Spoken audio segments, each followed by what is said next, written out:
সিকান্দারে শাকিব খানকে নকল করার অভিযোগ সালমান খানের বিরুদ্ধে।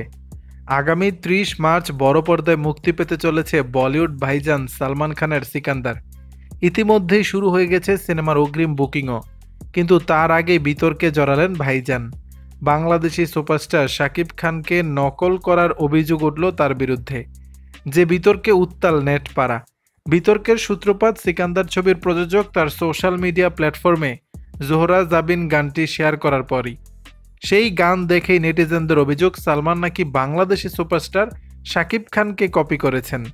২০২৩ সালে মুক্তি পায় শাকিব খান অভিনীত প্রিয়তমা ছবিটি।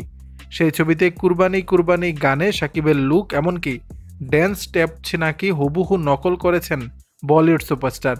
সেই গানের কোরিওগ্রাফি থেকে দৃশ্যগ্রহণ সবকিছুর সঙ্গে নাকি মিল রয়েছে সালমানের জোহরা জাবিন গানের। আর এই তুলনা টেনেই কটাক্ষ করেছেন অনেকেই। যদিও সালমানের নতুন সিনেমার এই গানটি দর্শক মহলে দারুণ সাড়া ফেলেছে, কিন্তু তার মধ্যেই ছবির প্রযোজকদের বিরুদ্ধে চুরির অভিযোগ সমালোচকদের। এক স্যান্ডেলে এক সমালোচক দুটি গানের ভিডিও শেয়ার করে ক্ষোভ উগরে দিয়েছেন মুরুগাদুস পরিচালিত সিকান্দারের বিরুদ্ধে, যেখানে দুটি গানের কোরিওগ্রাফিতে প্রায় একই রকম দৃশ্যের দেখা মিলেছে। দর্শক, বিষয়টি নিয়ে আপনাদের মতামত জানাবেন নিচের কমেন্ট বক্সে।